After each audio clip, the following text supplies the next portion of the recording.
Hello friends, welcome to Johara's Kitchen. Mother's Day ஸ்பெஷலில் நம்ம next பார்க்க போகிற ரெசிபி மேங்கோ பிக்கல். இந்த மேங்கோ பிக்கல் ரெசிப்பியை எங்கள் மாமியார் கிட்டேருந்து தான் கற்றுக்கிட்டேன். அவங்க வருஷம் மேங்கோ சீசன் அப்போது இந்த மேங்கோ பிக்கல் பண்ணுவாங்க.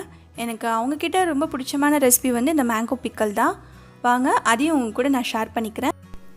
100 கிராம் மஸ்டர்ட் சீட்ஸை நான் இப்போ ஒரு கடாயில் வந்து ட்ரை ரோஸ்ட் பண்ணிக்கிறேன். இது நான் எல்லாத்தையும் வந்து இந்த பிக்கலில் யூஸ் பண்ண போகிறதில்ல. இது நான் அரைச்சி ஸ்டோர் பண்ணி வச்சுப்பேன். எனக்கு எப்போ பிக்கல் பண்ணணுன்னு தேவைப்படுதோ அப்போ நான் அதை எடுத்துப்பேன். அதே மாதிரி 100 கிராம் வெந்தயமும் இந்த மாதிரி ட்ரை ரோஸ்ட் பண்ணிக்கிறேன். ரொம்ப வறுக்கணுன்னு அவசியம் இல்லை, லேசாக சூடானதுக்கு ஆனாலே போதும்.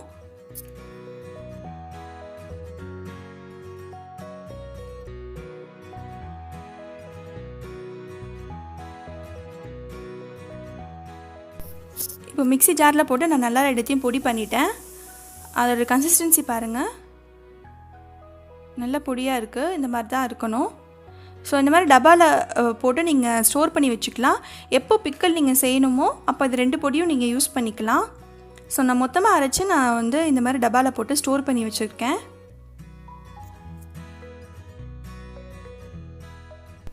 அடுத்தது வந்து மாங்காய் நான் 2 பெரிய மாங்காவை எடுத்திருக்கேன்.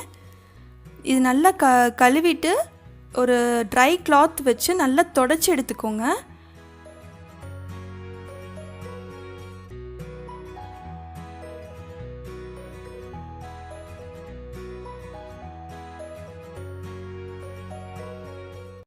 இந்த மாதிரி ஒரு ட்ரை க்ளீன் போல் எடுத்துக்கோங்க. நல்லா வாஷ் பண்ணிவிட்டு நான் ட்ரை கிளாத்தை வச்சு நல்லா தொடச்சி எடுத்து வச்சுருக்கேன்.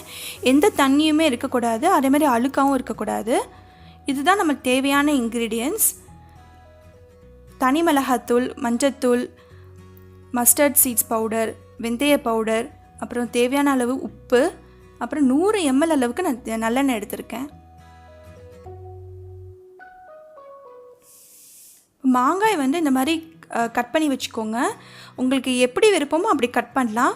பெரிய சங்க்ஸாக வேணும்னா பெரிய சங்க்ஸாக கட் பண்ணிக்கலாம். நான் சின்னதாக கட் பண்ணியிருக்கேன்.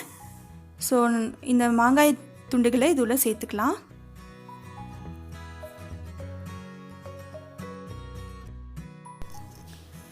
இது கூட உப்பு சேர்த்துக்கலாம். உப்பு ஒரு 3 டீஸ்பூன் அளவுக்கு நான் உப்பு சேர்த்துக்கிறேன். தாராளமாகவே உப்பு சேர்க்கணும், ஏன்னா நம்ம இதில் எந்த ப்ரிசர்வேட்டிவ்ஸும் ஆட் பண்ண போகிறதில்ல.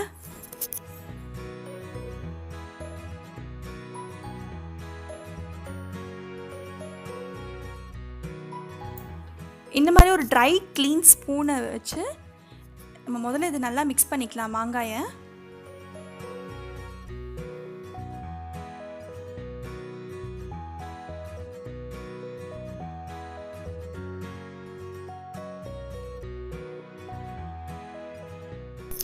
அடுத்து 2.5 டேபிள் ஸ்பூன் அளவுக்கு நான் தனி மிளகாத்தூள் சேர்த்துக்கிறேன்.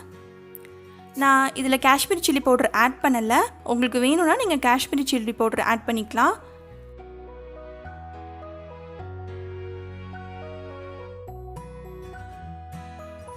ஒரு டீஸ்பூன் அளவுக்கு மஞ்சத்தூள் சேர்த்துட்டு அதையும் ஒரு வாட்டி நல்லா மிக்ஸ் பண்ணிக்கலாம்.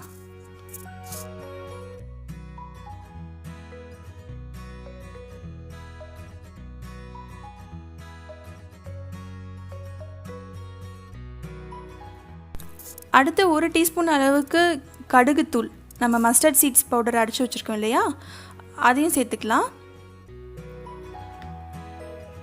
கூடவே நான் வந்து வெந்தய பொடியும் சேர்த்துக்கிறேன். வெந்தய பொடியை ரொம்ப ஜாஸ்தி சேர்த்துடாதீங்க, ஏன்னா கசப்புத்தன்மை கொடுத்துரும். கடைசியில் சேர்த்தாலே போதும்.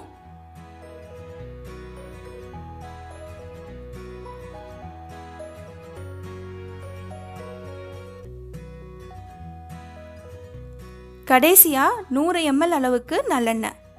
எண்ணெய் தாராளமே ஊற்றுங்க, ஏன்னா அதுதான் இதுக்கோட ப்ரிசர்வேட்டிவ். நம்ம எந்த ப்ரிசர்வேட்டிவுமே இதில் ஆட் பண்ணலை.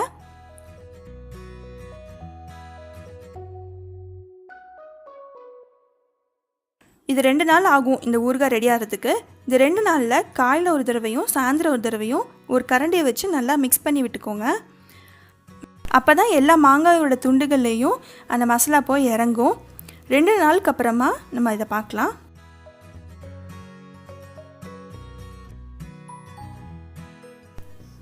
2 2 நாளுக்கு அப்புறமா பார்த்தீங்களா எண்ணெய்லாம் நல்லா மேலே மிதந்துட்டு இருக்கு.